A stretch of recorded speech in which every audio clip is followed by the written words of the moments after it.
Jadi binatang itu jangankan akan terjadi sesuatu di akan dilakukan. Manusia sedang saja itu benar itu. Tadi sejalan dengan hadis Nabi. Mulai turun, kemudian sudah ada kemudian ular udah mulai turun. Itu secara koloni. Nah itu artinya ini kenapa diindikatorkan dengan binatang? Karena binatang itu memiliki insting alami. Dan Rasul mengatakan mayit disiksa di kubur itu seluruh makhluk mendengar ila sakolaini kecuali dua, jin dan manusia. Dan yang pertama kali mendengar siksa kubur itu binatang. Jadi binatang itu jangankan akan terjadi sesuatu di lapisan bumi. Manusia sedang disiksa saja itu mendengar itu aja. Makanya sejalan dengan hadis Nabi betul. Nah aku saya bisa jalan dengan hadis Nabi. Pokoknya insting yang kuat, Pak. Insting alami namanya. Ada disebut dengan apa tradisional insting. Jadi binatang itu sangat hebat sekali. Nah, ada orang di bumi gaduh non, gaduh ucing. Nah, ucing masih gas sare tapi hudang. Ya, ucing masih nunutan, tapi lamun aya nu teu wauh, asup ka imah teh sok ngelotrak ucing. Kenapa? Karena punya insting. Ini bukan orang rumah begitu aja. Itu kucing, Pak. Makanya rata-rata sahabat punya kucing. Malah ada sahabat Nabi yang namanya Abu Hurairah. Kenapa? Sahabat anjeun nama kaditu ka dieu memawa ucing we. Jadi menuju ngajar ke dia ucing teh narolol gitu. Narolol di dia menuju ngajar teh. Menuju diajar teh narolol ucing di dia. Maka disebut teh Abu Hurairah. Kenapa? Bapaknya kucing. Karena kucing itu begitu. Nah, tapi beda lagi dengan anjing. Ini tinggal di Quran juga, Pak. Di Quran bagus sekali. Kalau anjing beda lagi. Kalau anjing itu beda lagi. Kenapa? Karena anjing itu dia akan menggonggong kepada orang yang dia itu tidak tebagut. Makanya kalau orang punya anjing supaya tidak ada bangsat, masalahnya adalah lamun bangsatna wauh jeung sok mere moal ngagonggong anjing. Jadi lamun mereka bangsat ya punten. Lamun lain ngajakeun. Lamun rek ngabangsat terus aya anjing di imah eta, tah si anjingnya dikasih itu Pak, dia diam itu. Itu anjing beda aja. Karena di Quran yalhas, dia itu begitu. Dia tidak akan menggonggong kalau kepada orang yang dia ngasih begitu. Tah eta benten aja anjing, ari kucing mah moal Pak. Kucing mah gitu Makanya gitu, Bu. Nah, jadi insting alami yang ada pada binatang itu luar biasa. Maka ibu-ibu, bapak-bapak, kemarin kejadian seperti ini walau Allah bisawab. Saya tidak tahu, tetapi mungkin ini adalah sebuah indikator, indikator bahwa kata Rasulullah Shallallahu Alaihi Wasallam bahwa ternyata dunia ini sudah tua. Itu bahasanya bukan kiamat, sudah tua aja. Geus kolot gitu. Lamun di jelema mah teh Bu, tos cing dararak awak teh itu. Geus nyeri tuur gitu nya. Terus nyeri cangkeng gitu. Terus apa jadi sirah, terus tarorek gitu tinggalin terus kalalapun ieu teh kieu teh padunya teh. Sok pangetangkeun ti zaman Nabi Adam dugikeun ka ayeuna, ieu dunya cenah naon sakitu Pak. Makanya wajar kalau ternyata ada letupan dari sana dari sini. Itu artinya udah tua. Makanya bahasa Nabi bukan kiamat. La takum syah. Manusia atau dunia ini sudah semakin tua. Kalau sudah tua ya begini. Memang begini. Mudah-mudahan orang diselamatkan ku Allah banyak. Ya, jadi ada sahabat Nabi datang kepada Rasulullah. Ya, ini sedikit aja. Sebelum saya membahas filosofi iqomah, ya ada sahabat Nabi datang kepada Rasulullah. Ya Rasulullah, kami sudah terhindar dari musibah. Teman-teman kami kena musibah katanya. Apa yang harus saya lakukan ke depan agar kami tidak ataupun kami menerima musibah itu ternyata lebih kuat dibandingkan dengan teman-teman kami. Lalu kemudian Rasul menyampaikan, yes, doana. Ku Nabi teh dibere doa. Ya, sahabat teh. Allahumma rahmataka arju wa la taqlibni nafsi tarfata ain wa aslih li syai'an kullah. La ilaha illa anta. Titipkeun si doa eta ka sahabat nu eta. Ceuk Nabi bacakeun ku anjeun doa nu ieu, maka engke lamun Allah nurunkeun musibah ka anjeun, da ari musibah mah muter, maka Anda tidak akan diberikan musibah kecuali sesuai kemampuan Anda. Begitu. Jadi ku Nabi di bahanan doana eta.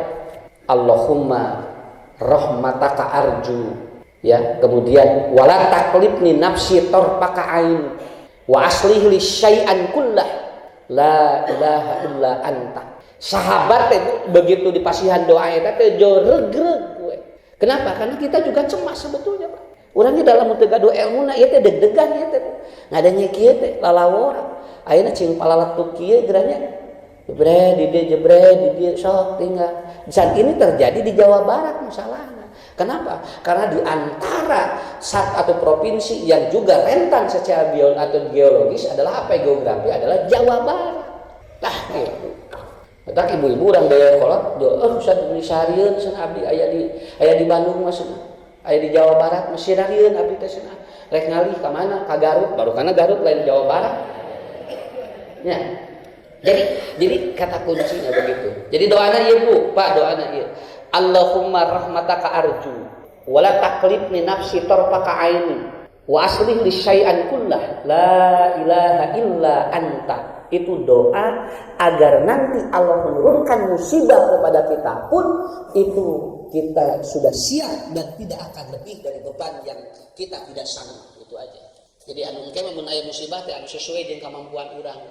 Matak dina doana hebat gitu. Allahumma rahmataka atau rahmataka arju. Ya Allah, aku mengharapkan setiap kejadian itu rahmatmu yang turun. Awas Pak, rahmatmu yang turun, bukan azabmu yang turun kepadaku.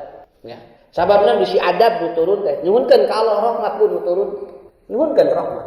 Kemudian wala taklifni nafsi tarfaka aini. Ya Allah, janganlah kau bebani aku dengan sesuatu yang aku tidak mampu sekejap mataku. Itu musnah. Ya Allah, mun abdi mah mun bisa musibah teh anu abdi mampu we sih. Entong abdi teu mampu bisi naon? Bisi kaluar tina agama gitu kan. Jadi kita berdoa kepada Allah. Lalu kemudian wa aslihli ya dan bereskan urusan-urusanku syai'an kullah semuanya. La ilaha illa anta. Nah, itulah doa ibu bapak yang Rasul ajarkan kepada sahabat agar nanti kita semuanya mudah-mudahan dihindarkan dari ya minimal lamun aya musibah teh teu berat teuing lah nu urang mampu. Da bakal salaman Bu. Sadayana jadi bakal muter. Moal bisa menghindar karena apa? Karena emang ini adalah sunatullah. Ini sunatullah. Minimal lamun teh aya gempa ge urang teh naon we gini kan di rumah tangga teh ada yang suaminya meninggal, ada yang istrinya meninggal, ada yang anaknya kemudian bermasalah, itu kan musibah hungkul ya teh. Ieu teh musibah hungkul. Nah, ini Bapak-bapak Ibu-ibu sekali lagi saya mengingatkan kepada jamaah mohon untuk tidak men-share sesuatu yang kita tidak tahu ilmunya. Jadi entong ngahubung-hubungkeun kamaksiatan jeung musibah bisi kabaca kudu ngalamanana bari henteu ngalakukeun eta teh berat. Walaupun Quran ada yang menyebutkan ada musibah disebabkan karena apa? Karena ada ulah manusia, tapi kita tidak bisa memponis seseorang. Cing goreng naros. Lamun caroge ngantunkeun, bapak rek nyimpulkeun naon kasih ibu nu dikantunkeun ku carogena. Oh, ibunya caroge ibu maot mun sigana ibu loba dosa.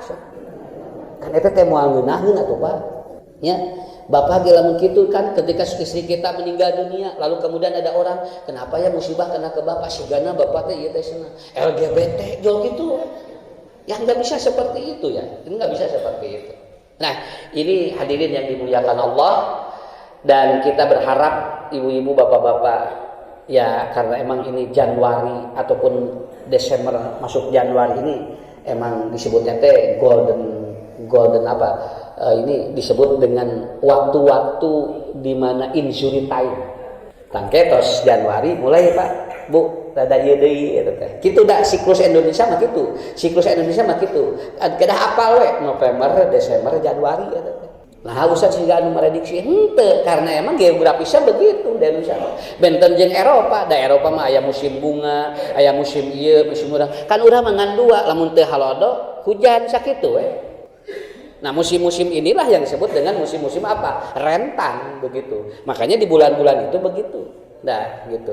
Tabu urang kedah terus apal, Pak. Lamun bulan-bulan ieu teh kudu leuwih ningkatkeun ibadah teh nya. Oke. Jadi di urang mah justru bulan-bulan ieu teh ngadon parik nih. Nya. Saya sampai ada yang nelpon kemarin. Pak Ustaz cenah. Ieu nuju parik ni sabaraha beus? 2 beus. Nah, cenah jadi deg-degan kieu tung bade tadina bade giling jadi teu ngarareunah awak. Nya atuh. Piknik nuju usung kieu nya deg-degan tadina rek bubungahan ngadon ngarulang we ditu cenah. Teu kaop aya anu teu kaop aya bener juga gawat kalaluan. Sehingga piknik teh lain healing atuh eta mah. Nah makanya kayak piknik mah lebih kalau tersebaran gitu kan beda ayeuna mah mending di dieu we gitu kan. Nya sok kitu. Sanes teh kayaknya sanes. Kan emang ieu musim. Sok mulai tahun baru. Galawal sok jalan. Ada di tempat itu. Kudu nama kumaha. Kita lebih dekatkan kepada Allah. Karena itu masa-masa rentan Indonesia. Di waktu Januari itu begitu, ya. Ini Bapak-bapak Ibu, mangga jadi minimal lamun urang terkena musibah ngadoakeun wargi urang, mudah-mudahan wargi urang sadayana ku Allah ieu teh janten kiparat kaum urang sadayana. Nah, kita masuk materi bentar ya. Nah, setengah 6 harus langsung ke Bogor. Ya. Jadi ada acara di Bogor jam 8. Ya, kita sambung-sambung supaya tidak hot gitu kan. Yang penting kita bisa bersilaturahmi. Begini Ibu Bapak ya. Kenapa ada problem? Nah, karena itu wajib. Isi Bapak Ibu rek salat mari pokok teh koma atau pokok teh koma terus ke salat. Ulah make dia terjadi entah. Istakbir Allahu Akbar. Ada siapa kok tadi cari koma atau jadi wajib gitu. Tidak. Kieu atulah ngarah gampil banyak. Oh, kalau sebelum berhubungan suami istri ada doa enggak? Ada. Terus pohok. Kira-kira rek jadian deui. Ari pohok mah lain jadian deui ngaranna eta mah mino ngaranna. Nya gitu kan. Jadi ada doa atau ada sesuatu zikir yang kita apabila lupa mengucapkan itu tidak membuat batal gitu. Tidak membuat batal. Cuman kehilangan dari nilai pahala begitu aja. Itu bedanya. Benten Bapak Ibu lamun salat teu make Al-Fatihah, eta mah bisa teu dihitung sarakaat.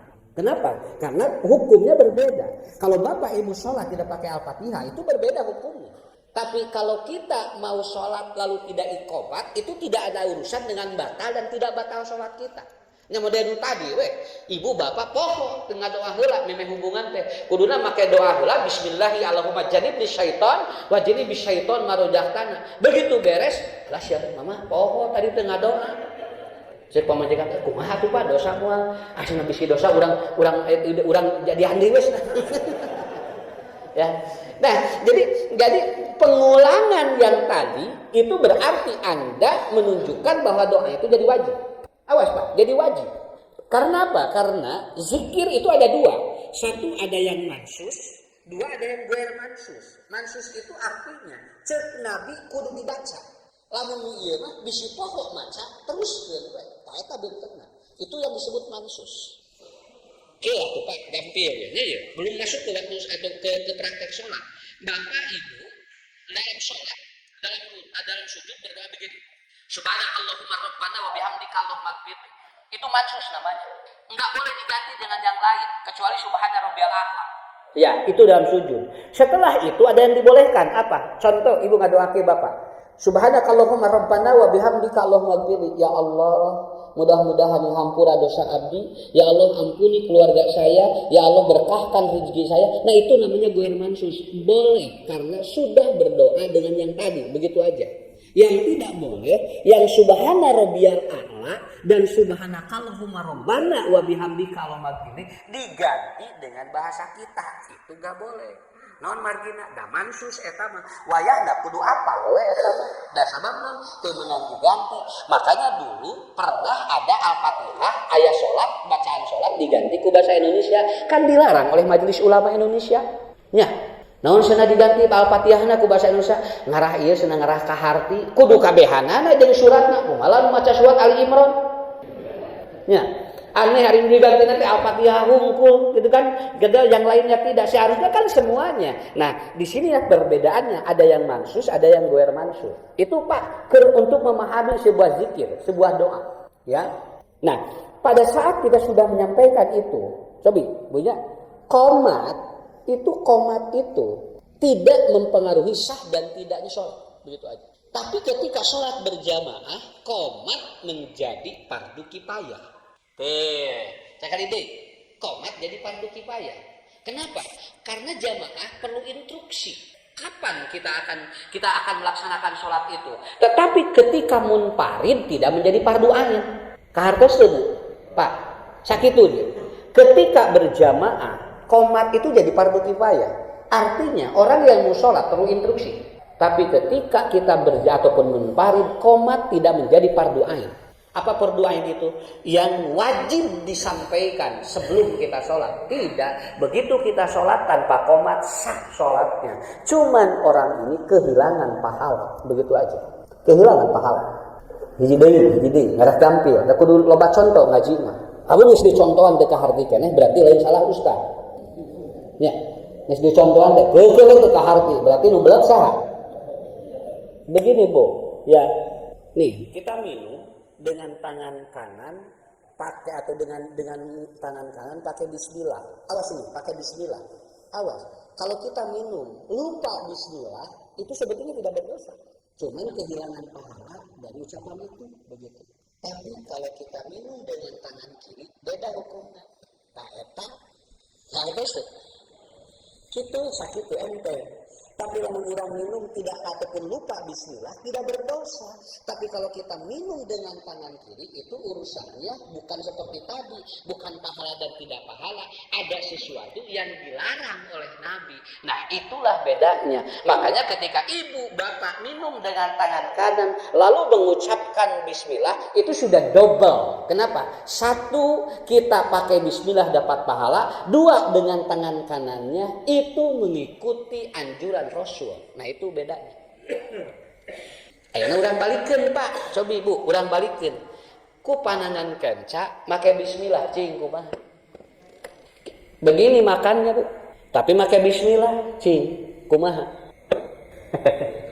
Da hese teh. Nerangkeunna teh lalawo ora da teu enteng. Nya. Atuh cenah nya atuh peurieun cenah ku katuhu teu bismillah cenah. Atuh ku kenca bismillah. Lain kitu caranya. Ya, bukan begitu caranya. Kenapa? Karena bismillah yang disampaikan dengan tangan yang ini tidak akan membuat bahwa larangan itu menjadi boleh karena pakai bismillah. Itulah bedanya. Ayeuna usum mie gambarna teh setan, iblis, itu payu dan hantu genderuwo. Mukanya ayeuna teh keur parayu teh. Jeung barudak teh Bu, nepikeun ka barudak sakapeung belain budak batur, nepikeun ka ngantri 30 menit, nagen budak hayang mih eta di piwarang salat mah hese budak. Ya. Sekarang MUI sedang mengkaji, Pak. Kenapa? Karena ada pasal di MUI atau di undang-undang ada pasal zat yang halal dengan nama memakai unsur iblis dan setan itu bisa dipidanakan. Gitu. Ini yang sedang diangkat. Ya, ini yang sedang diangkat. Karena ada pasalnya, ada undang-undangnya. Ada undang-undangnya. Zat yang halal dengan nama unsur-unsur syaitonia itu ada pasal untuk dipidanakan. Naon margina? Zatna laras tapi ngarana aya unsur iblis, aya unsur setan itu akan mempengaruhi terhadap apa? Akhlak. Makanya nami-nami nate jadi yang dipermasalahkan bukan bisnis itunya, nama-nama itu. Nama-nama itu. Aya mie genderuwo, aya mie setan, aya mie iblis. Matak barudak teh kitu mah. Tak aya nu nuntun ka simkuring, Pak Ustad, ieu cenah tos diparios pun anak teh kaasupan setan. Nah aja di Sumbi ditinggal di simkuring, diparios ieu oh nya we. Dan jorona teh seblak setan. Tahu juri gitu. Nah, itu kan membentuk karakter. Itu kan membentuk karakter nama itu. Walaupun sebetulnya tidak. Da budak ayeuna apa tinggal di dibere mih barokah da mung mareli. Mung mareli. Tapi lamun ayeuna ngak setan genderuwo eta teh dugikeun ka ngantri. Nah, seperti itu. Boleh dan tidak boleh ini lagi dikaji karena memang ada undang-undang. Ada undang-undangnya. Ta eta nikmatna aya di Indonesia teh nu kieu we diatur ngarah naon? Ngarah jelema teh salamet dunia akhirat sakitu Pak. Dunia akhirat. Atuh kieu itu ngaran budak di ngarangan tina Quran tapi ngaranna teu sesuai da teu kenging eta teh saha ngaran urang kali teh ikin kadituna naon musyrikin lain teh mana ada cenah tina Quran usah cenah musyrikin heuh tina Quran ya atuh tong dipake ngaran budak ikin musyrikin ari eta cenah nu isi saha ikah musyrikah gitu dua nana di aya dina Quran ngantong dipake naon sababna bisi engke jadi doa bisi engke jadi akidah begitu kan nama aja begitu tong boro-boro anu tina Quran anu dia yang dihubungkan dengan keyakinan Bu ngaran budak urang wae teu sesuai jeung lemur eta teh kan secara psikologis mangaruh kan urang Jawa Barat di ngaranan Robert lain teu pantes lain teu meunang ngan teu sesuai jeung irung atuh anu sakola teh jeung budak jeung sangaran teh Robert hebat cenah jeung ngaran teh Robert ari di bumi jeung saya jeung bapak sangaran bapak Koko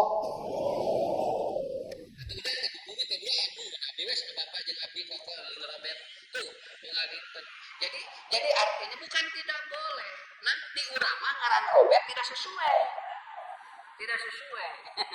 ya kena ieu we ucu kan sunat nah ada sing geuning ge sakitu we non enteng sakitunya jaala renteng jeung non manggilna ge Bu teu berat teuing manggilna ge ucu nya tinggal oon kan sumun nya ge ngaran teh ara renteng gitu baheula mah teu baheula teuing ayeuna mah tunggaran ayeuna budak ku haringkau budak ayeuna ya sakapeung ditanya budak ma ari saha murang kali putu nama dukasna da lieur ngaranna teh kitu ge coba sanes nami murang kali saha incu duka lieur jadi jentungna mah oh nah sen dinamian lieur teh maksudna lain ngaranna nyebutkeunana lieur cenah Pak budak ayeuna. Nah, jadi sebetulnya itu yang menjadi persoalan bukan makanannya, tapi apa? Ini nama-nama itu berpengaruh. Dan di Indonesia ada undang-undang. Pasal 21 nomor 144. Itu pasal yang berbicara tentang hukum makanan dengan nama-nama tertentu. Jadi bisa ada pidana. Nah, jadi kembali lagi. Qomat berfungsi itu untuk bagi orang tertentu mungkin karena dia ingin walaupun munfarid dibacakeun we urang qomat Allahu Akbar ada yang satu lafaz takbirnya Pak ada yang dua lafaz karena ini ada dua versi bukan dua versi karena beda pendapat bukan karena dalilnya dua-duanya ada Allahu Akbar ada yang Allahu Akbar satu kali ada maaf ini entong dihubung-hubungkeun jeung organisasi Allahu Akbar persis biasa we ieu dia baca persis non eta senatak qomatna Allahu Akbar sakali begitu dia teu abdi mah NU tuh nah hiji atukeun bae nu penting mah aya dalil naon nya tong maka kitu Pak model aya nu salat utak-utak kan tong maka persis ku kieu mah bae darah mo sorangan ku bade kumaha maneh nah we atuh Gak kurang gitu, ya sedikit tua, lain sarwa jeung urang lah gitu. Kenapa? Karena menggerakkan dan tidak menggerakkan itu fungsinya dalilna ayat sakitu. Allahu Akbar, syahadu an la ilaha illallah, syahadu anna Muhammadar Rasulullah, hayya 'alas shalah, hayya 'alal falah, qad qamatis shalah, Allahu Akbar, la ilaha illallah. Ada yang instruksi begitu. Tapi ayat dulu kieu. Allahu Akbar, asyhadu an la ilaha illallah, asyhadu anna Muhammadar Rasulullah, hayya 'alas shalah, hayya 'alal falah, qad qamatis shalah, Allahu Akbar, la ilaha illallah. Aya. Nu ieu aya. Punten, lamun aya nu qomat beda entong waka tong dipake deui eta mah. Bisi qomat persis entong. Kenapa? Dua-duanya ada dalil. Yang ini riwayat Imam Ahmad, yang satu lagi riwayat Imam Bukhari. Ya, biarkan aja, nggak apa-apa. Dan tidak perlu merasa kaku ketika ada identifikasi ta'abudi yang mungkin muncul. Dan kenapa? Karena Nabi pun terkadang memberikan instruksi yang berbeda. Contoh, tahajud. Kan Nabi lamun teu kaburu nu penting mah ganjil we. 2 rakaat tambah hiji. Boleh bagi orang ini da teu kabujeng. Tapi bagi orang yang waktunya banyak kata Nabi 11. Nah, da waktuna panjang. Cek Nabi, wayah tamatkeun 11 air panjang keneh mah. Tapi ya Rasulullah, bagaimana saya katanya waktunya kepepet. Begitu saya mau tahajud dengan jumlah rakaat segitu tapi jauh kabur subuh. Cek Nabi, salatlah genap maka tutup dengan ganjil 1. Begitu. Artinya 2 tambah hiji. Kumaha mun teu kaburu pisan cek Nabi hiji we ganjil. Witir ngaranna. Itu artinya apa? Semua yang disampaikan oleh Nabi tidak semuanya ada berupa pilihan. Begitu. Sekali deh Bapak Ibunya, Allahu Akbar, makbul. Allahu Akbar, makbul. Dua-duanya ada. Yang satu riwayat Imam Ahmad, yang satu lagi riwayat Imam Al-Bukhari. Nah, lalu Ustaz, apa fungsinya? Kena kadinya heula, kena. Engke ku bapak ku ibu kaji lebih mendalam bagaimana? Begitu kan ya? Makanya katanya apa? Itu kan qomati sholahnya kan ada 2 kali. Qad qomati sholah. Karena itu untuk menginstruksikan manusia sudah mulai berdiri. Nah, begitu. Makanya para sahabat, ini Pak, para sahabat kalau sudah ada instruksi qomat, dia biasanya duduk dulu. Biasanya ada yang duduk dulu. Nah, makanya Bapak lamun urang nuju salat sunat aya nu qomat, tamatkeun salat sunatna. Entong kapotong ku qomat. Cuma karena begini ada begini. Tong waka qomat itu aya nu sunat keneh sanes. Ari geus waktuna qomat tah qomat. Naon sababna? Lamun nungguan itu bisa tawadoli nu anyar moal qomat atuh. Nya. Teh anu anu sunat keneh, urang teh diraguan torojo nu itu anyar teh nepikeun ka satengah genep can salat subuh. Enggak, jadi artinya qomat itu diinstruksikan ketika kata Nabi idza sidal imam, lamun imam natos siap. Kade ulah qomat imamna can syariat. Allahu Akbar kata begitu. La ilaha illallah. Ieu teh mana imamna eueuh kabehanana. Begitu ditinggal teh, Bapak, nyumbang mangga ka payun. Bapak, mangga ka payun. Tarik qomat geus ngadon cili surungkeun.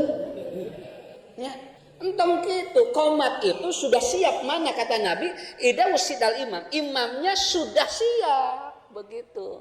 Enggak teh ulah luaklir ieu teh rek salat teh. Neangan imam. Nah makanya Nabi begitu dia mau sholat, beliau sudah langsung ke depan.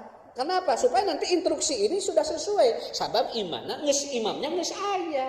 Ya majol qomat. Ieu anak cenah can aya usaha ka dieu. Ari qomat tunggu ngaharulang we Pak. Beda atuh beutingna. Nah ini terjadi bukan di masjid ini. Di masjid-masjid dulu sakadang gitu. Di sorong-sorong iman teh dikersakeun ararmung. Ya. Makanya siapkan dulu. Makanya kan ada imam pokok disebutnya. Seperti Masjidil Haram, Masjidil Nabawi. Oh itu Pak, imam itu kan informasinya itu digaji 1,2 M ya. Imaman deh, 1 miliar langkung gajinya. Mata haroyong. Sok cobian nya imamna kurang gaji 100 juta. Sok insyaallah murudul budak anu hayang jadi imam. Masalahnya duitna aya teh gitu hungkul. Ya. Ya iya aduh. Kenapa? Mereka dihargai. Kualifikasi imam Masjidil Haram dan Masjid Nabawi. Kalau saya baca di ensiklopedi ini luar biasa. 1 fasilitasnya apa kendaraan, 2 penjemputan, 3 dia bacaannya 30 juz. Yang keempat adalah dia digaji. Kemudian yang 5 rumahnya sudah disiapkan dengan ukurannya. Dan sampai kalau dia pingin istrinya lebih dari 1 sudah disiapkan Pak. Itu sudah disiapkan. Pergi sampai di Bojo, 4 disiapkan.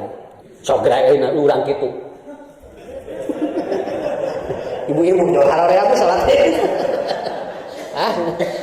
haroream sholat dirinya mana imamna aya eta jual atuh luar biasa nya da moal kapikir ku urang mah Pak dari ditu mah kapikir. Jadi Bu, karena apa? Karena imam-imam itu ataupun imam-imam di sana itu Pak kalau sudah ditunjuk itu dia enggak boleh kemana mana. Betul-betul harus menjaga akhlaknya. Tuh kayak enggak tuh dia. Lamun rek kamol ge eta teh dijajak ku pengawal. Itu. Kenapa? Karena nanti tidak boleh akhlaknya tercelak kepanggih itu langsung dicabut izinnya Pak. Langsung dicabut izinnya. Ini luar biasa. Hai urang mah teh apa? Imam anu kaharep teh sok naon keun bae, da teh dibayar. Nya, da teh dibayar. Nya teh dibayarnya ku urang geura disepionase nya tuh jadi riweuh. Tungtun mau jadi imam deui. Begitu. Makan saja dilihat Bu, takut ada yang syubhat. Itu begitu Pak. Nanti takut imam itu makan yang subhat, apalagi yang haram. Oh itu langsung Pak dicabut izinnya. Ini luar biasa. Makanya dia menjadi lupa. Karena di rumah sudah disiapkan fasilitas apapun bagi imamnya. Mata kajaga Bu hafalanana 30 juz itu tidak pernah hilang. Ya, karena hafalan Quran mah leungit ku akhlak sakitu. Leungit ku akhlak Pak. Sok dengar. Aya jami Bu. Terus apa 30 juz? Akhirnya tinggal sajud setengah deui. Kenapa? Karena ada akhlak-akhlak yang menyimpan dari isi Quran. Nah, bagi kita kualifikasi itu berat. Yang penting ketika qomat sudah ada imamnya itu aja. Yang penting mereka tahu. Siapkan pula. Jadi siapa sok kapayun terus ngadeg kieu Allahu akbar regreg imam nangis aya. Satu, apa filosofinya? 3. Qomat mengandung 3 filosofi. Yang pertama, satu suara. Orang yang berjamaah itu satu suara. Yang kedua, satu usaha. Ya, bahasana sasora, sausaha. Ya. Jadi ada yang harus disinergikan di 3 itu. Kenapa? Karena kalau hanya sekedar kita mengumandangkan qomat, lalu kemudian kita sholat, setelah itu bubar, tapi nutilu ieu teu aya, itu tidak nyambung. Satu sholat, sausaha, sarasa. Ini kalau dalam bahasa Umar sebutnya al-itqon. Itqon itu apa? Anda mengikat manusia dalam 3 itu. Karaos tuh Pak, Ibu karaos, lamun sholat berjamaah, eta teh kan kaiket eta teh atuh.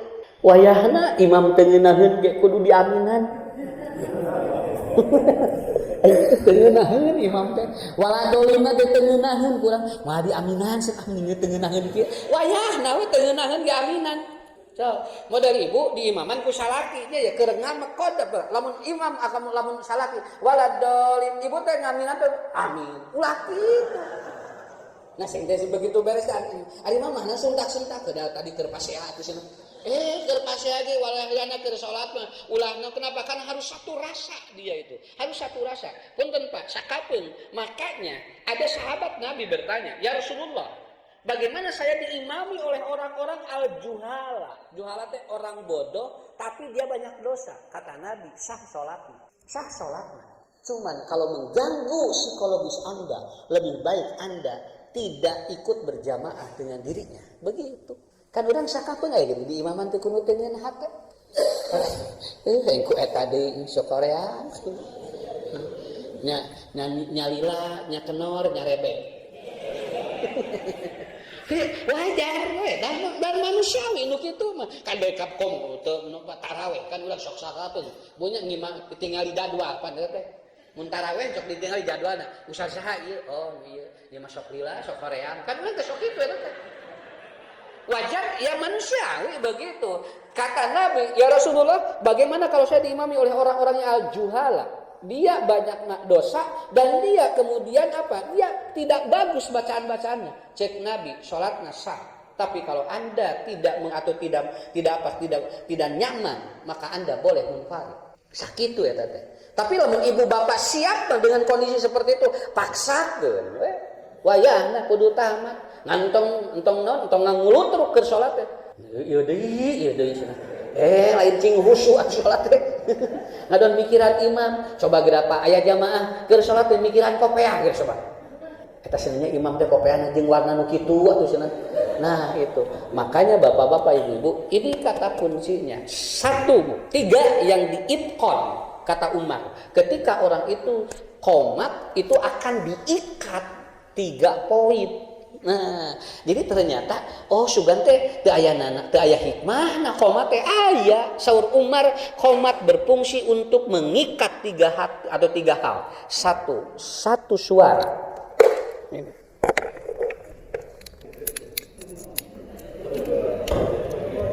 Ya, satu suara.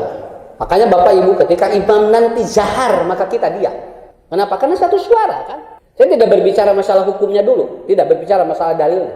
Ketika imam jahar kata Rasulullah, "Fastami'u lahu wa ansitu." Diam Anda. Kenapa? Pan geus kawakilanku itu sasora. Ya. Begitu imam Allahu Akbar, Bismillahirrahmanirrahim. Kenapa? Karena Anda sudah satu suara dengan dia. Ya. Sebab kalau kita baca lagi di belakang ada kemungkinan bisa nu itu tamat urang encan. Paham maksud saya? Itu kan ngegeureuyeun Alhamdulillahirabbil alamin. Urang di dia Bismillahirrahmanirrahim kan teu sasora eta teh. Makanya diam di sana kata Rasulullah. Wa ansitu. Makanya ayat Quran wa idza quri'al Quran wastami'u lahu wa ansitu itu bukan ketika di luar salat tapi kata Imam Al-Qurtubi fi salat, di dalam salat. Jadi ketika ada salat orang zahar diam gitu. Tapi ketika sir ada hak kita untuk membaca. Betul kan? Nabi mah adil Pak. Mun salat opatnya ya Amun salat bu opat tinggal salat isya ku Nabi 2 jahar 2 sir. Artinya apa? Ada hak kita juga baca. Tapi wayahna keur imam jahar mah hak urang diam. Begitu aja. Naon adil Allah malahan dina salat lohor jeung asar mah saur Nabi kabehanana bisa maca bareng. Nya gitu sareng kena. Nya. Nah, begitu. Satu suara apa namanya? Bismillahirrahmanirrahim. Alhamdulillahirabbil alamin. Suara yang keluar dari imam Anda dengarkan, maka suara Anda persis dengan imam itu. Walaupun sebenarnya secara hakikat kita tidak sama suara dengan dia. Apa saya? Namun imamna sorana kitu, urang ge milu sorana sarua jeung eta. Mun ngeunah sakitu. Nya. Mata lamun di Masjidil Haram bu, panjang jeung di Masjid Nabawi panjang ya asa teu kesawa tuh Pak. Sakapeung masa Al-Baqarah salat subuh teh. Urang teh nagen we tamat. Naon sabab? Sok di dieu cobaan sa Al-Baqarah. Padahal sorana hampir sarua pangeunahun, tapi nah di dieu kesal, masalahna naon? Da mayar ka ditu mah. Da lebar geus mayar, matak didengekeun lebar 35 juta gitu. Ya, masalahnya bukan itu, karena ada nilai-nilai yang berbeda. Masjidil Haram, Masjid Nabawi ada nilai-nilai yang berbeda. Sehingga boleh sakapeungnya mun mawa jamaah teh kitu. Mun umroh mun jan ni husu teh Ustaz. Nah balik ka dieu teh jadi beda deui geus. Nya, di ditu mah haben we salat. Can adan we salat geus. Tuh we bolak-balik geus. Ibu salat naon ieu? Mengpeung di dieu Ustaz kitu. Da kudu jelas atuh salat naon ieu teh salat sunat. Mun cenah mengpeung di dieu we lebar mayar kitu Pak. Kudu jelas atuh salat naon, da kudu aya salat sunat naon ieu teh, da moal aya salat sunat mumpang mengpeung. Nah, ini jawabannya teh. Yang kedua satu usaha. Awas Pak, satu usaha. Kenapa? Karena nanti kita gerakan iman dan gerakan makmum itu tidak boleh terlalu jomplang. Contoh, imam geus ruku, urang can imam tos sujud, urang can ruku acan. Kenapa? Kan harus satu usaha. Yang tidak boleh ada jeda yang lama. Begitu. Allahu Akbar, imam teh pujo sujud, urang kerek rek ruku, kan kelila. Jauh engke teh, tidak satu usaha. Allahu Akbar, makmum langsung Allahu Akbar. Begitu kan? Kenapa? Karena satu usaha itu Pak. Engke di mana imam salam ge urang tetep henteu. Imam geus wiridan urang karek salam. Kenapa? Atuh da abdi teu kabeureuk cenah bacaanana. Da imam niasa gancang atuh. Lain imam gancang, urang anu kenor kitu eta teh. Ya begitu. Kenapa? Karena kan tidak boleh jomplang kan. Malahan Imam Asy-Syaukani dalam kitab Fatwa ataupun apa, dalam kitabnya Autor dia mengatakan ada jeda saja dari rangkaian praktek imam. Yang tidak boleh itu satu gini Pak, Bu ya, yang tidak boleh. Satu, bersamaan dengan gerakan imam, ya. Dua, mendahului imam. Yang ketiga, terlalu jauh dari waktu imam. Itu nggak boleh kata Imam Asy-Syaukani. Makanya qomat berfungsi untuk menyiapkan satu usaha. Satu usaha. Ya. Ini catat Pak. Makanya ada di tulisan ini Nasiruddin Al-Albani. Ada kesalahan-kesalahan orang dalam sholat. Nah, begitu kan? Al-khata' fis shalawat. Nanti ada kesalahan-kesalahan orang dalam sholat. Dia tanya itu. Hiji, urang teh gerakanna sok miheulaan imam. Dua, sok nyarengan imam. Nu katilu, jauh teuing ti gerakan imam. Itu. Bareng aja udah gak boleh, Pak. Kalau imam takbir begini, Allahu Akbar. Urang sareng kieu itu sudah tidak boleh. Jadi begitu imam Allahu Akbar kita masuk begitu. Ya. Itu bareng. Apalagi imam karek kieu Allah, urang geus kieu geus. Ya, itu enggak boleh. Ini sebetulnya bukan fikih, Pak. Ini filosofi ibadah sebetulnya. Bukan berbicara masalah fikih. Ini bukan masalah fikih, filosofi ibadah begitu. Kemudian yang terakhir, satu rasa. Qomat berfungsi untuk satu rasa. Kenapa? Benci dan tidak benci. Tetap ketika kita sholat harus rasa sama. Menghadap Allah. Keun bae da urang ibadah ka Allah. Lain naon? Lain pedah eta lain. Urang doktor banyak. Urang doktor imamna geura S1 wayahna we kudu sarasa. Imam takbir, tuturkeun takbir. Ah moal naon? Kan abdi doktor. Eta mah cenah naon karek ke budak sanawiyah cenah imamna keun beuyos atuh. Dan dia mah kudu sarasa atuh. Walaupun imamnya tidak memiliki secara akademisi pendidikan. Wayahna urang kalau kita memiliki gelar akademisi tuturkeun we da kudu sarasa. Kudu sarasa. Nya, kahartos Ibu panginten. Eta fungsi koma teh eta geuningan Pak.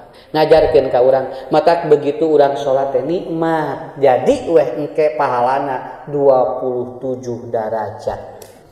Makanya sholatul jamaah khairun min sab'in sholatil fadhi. Sholat berjamaah itu 27 dari sholat munfarid. Ustaz, kumaha lamun abdi jeung pun lancet di bumi we tapi berjamaah wae sabaraha pahalana? Tetep 27. Ngan lamun di masjid aya leuwih jeung i'marul masajid. Itu. Lebihnya ada apa? I'marul masajid. Kalau di rumah berjamaah ya 27 aja. Sama, begitu kan? Saya kira itu, Bapak-bapak, Ibu-ibu, qomat tidak membatalkan dan tidak membuat sah sholat apabila terlewat. Begitu aja. Filosofi qomat mengajarkan kepada kita satu rasa, satu usaha, dan satu suara. Nanti dalam sholat betul-betul tertib. Saya kira itu saja.